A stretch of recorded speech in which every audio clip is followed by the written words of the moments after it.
Hello and welcome to another Edison TV interview. My name is Charlie Coombe, a board director at Edison, and I've been joined by David Benamo, Chief Investment Officer of Axiom Alternative Investments, who are the fund manager of Axiom European Financial Debt Fund Limited, an investment company listed on the London Stock Exchange with a market cap of 80 million. David, welcome. Please could you briefly introduce us to AXI? Sure. AXI is an investment trust listed on the London Stock Exchange, offering investor exposure to a diversified portfolio covering the entire European financial debt sector. AXI has a current running yield of 8% and pays 6 pence dividend per annum distributed quarterly. You invest in financial companies. Is this a good time to buy? Well, it's a very good and interesting time to buy. So first of all, when we look at European bank fundamentals, we are currently at the end of a full transformation of the sector, which has started 11 years ago, just after the 2008 crisis. Banks today have a level of capital which is unparalleled. According to the latest ABA figures, European banks have 15.6% of core equity tier one, which is really the hard part of the capital of the bank. In terms of risk, the level of non-performing loans today, according to the latest EBA figures, are standing at 2.6%. We are coming from 6.5% back in 2014. That shows how much de-risking European banks have done. So in terms of capital and in terms of risk, we have very good fundamental. Now, having said that, currently what we see on the equity side, but also on the credit, is that valuations are currently very interesting on European banks. When you look at stocks, banks trade at an average price to book, which is roughly 50%. That is to say, you buy currently a bank for half of its equity. And when you look at credits and when you compare yields that you get on financial credit compared to corporate, for example, if you take a double B plus credit, if it's a corporate, you will hardly be paid 1.5% in terms of running yield. Whereas if you look at a European bank for the same rating, you will get approximately 3 to 3.5%. So definitely, it's a very interesting moment in terms of both fundamental and market value to look at financials. And how do you take advantage of regulatory changes such as Basel III and Solvency II transitions? So the regulatory changes which have been taking place over the last 11 years have done something which is very simple.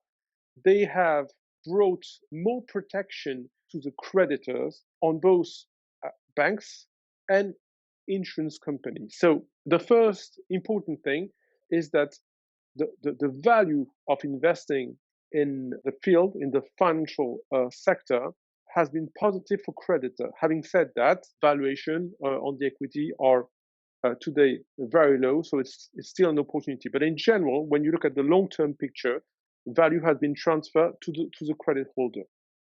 Now, there is something very specific which adds additional value coming from the transition from Basel II to Basel III on banks and Solvency I to Solvency II on insurance company, which is the following. A lot of debt has been issued for banks under Basel I and Basel II framework, and those debts were counting as regulatory capital.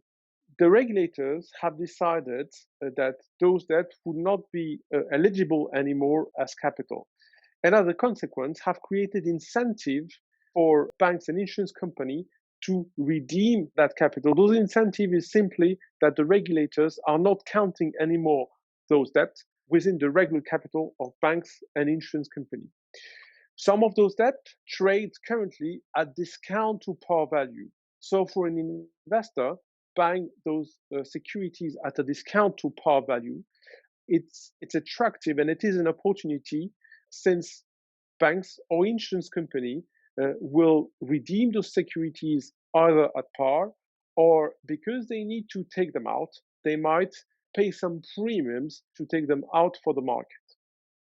Now, why banks and insurance company are willing to take this out from the market? So first of all, as I said a few minutes ago, it is predominantly because they are not useful anymore as regulatory capital.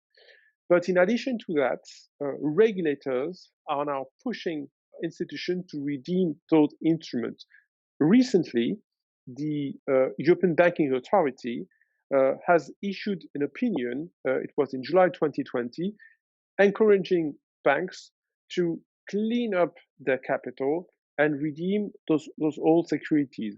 More recently, in September 2020, the PRA in the UK has issued a letter to the bank's CEO to encourage them clean up their capital, call back or redeem those securities. So the the the the interesting part of Basel III and Solvency II for an investor is twofold. First, from a credit standpoint, it's a reinforcement of the capital structure of those institutions, making it sounder for credit investors.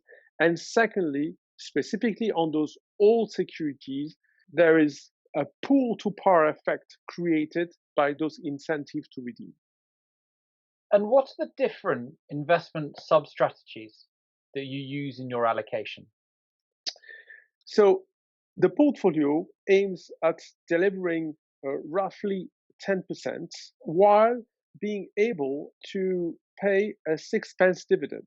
So what we've tried to build is a portfolio which is balanced between carry generation in order to be able to serve the dividend and capital gain to try to catch additional performance and to reach this 10% target. So in order to do that, we've built up a portfolio which can be broken down in 5 sub-strategies. First, we have what we call a first bucket of liquid relative value, which accounts for roughly 20% of the portfolio. It's the liquid bucket which generates some carry and which is here in order to be able to redeploy cash if there is a market opportunity. The second bucket, which we call less liquid relative value, which accounts currently for roughly 17% of the portfolio, is here to generate some carry. Of course, we call it less liquid because it's much less liquid than the other bonds that we can trade on a day-to-day basis in the market. But the good news is that it pays an additional premium, which is linked with the lower liquidity, which helps us sustain the 6 pence dividend. The third bucket is about restructuring. It accounts for currently 33% of the portfolio. Now, when we say restructuring, we're not talking about, let's say, bankruptcy or very complicated case. When we say restructuring, it's more about a bank that has to modify its business model to digitalize network, for example, to reduce the overall cost and make it more profitable. So it's the good example is UniCredit, the Italian bank, which has gone under an incredible transformation from a situation where it was a risky and rather, I would say, unprofitable bank to a bank which delivers today return on equity in excess of 10%. The fourth bucket is what we call a special situation bucket. So it's a very opportunistic bucket. It accounts currently for 5%. And it's a bucket which is all about opportunities that may arise, for example, when an issuer is under a certain, let's say, M&A situation or in a kind of market stress where the bonds will drop down and on which we may find an opportunity to generate some capital gain. The last bucket is about mid-cap origination, and it currently stands at around 28%. So what we call mid-cap origination is about mid-cap size banks such as Aldermore, One Saving. Here, what we are trying to do is to buy bonds that are issued by this, let's say, medium-sized institution, which cannot issue very large amount of bonds like the very large national champions such as Lloyd's or the JP Morgan of this world. And because they're smaller, they will have to pay an additional liquidity premium on the coupon they serve. And this, in the portfolio mix, will contribute to the dividend servicing. Perfect. Thank you, David. And just to reinforce for investors, what is your target return and what is the current portfolio yield? So the target return of the fund is 10%. The current yield of the portfolio is 8.4%. Perfect. David, thank you very, very much for your time.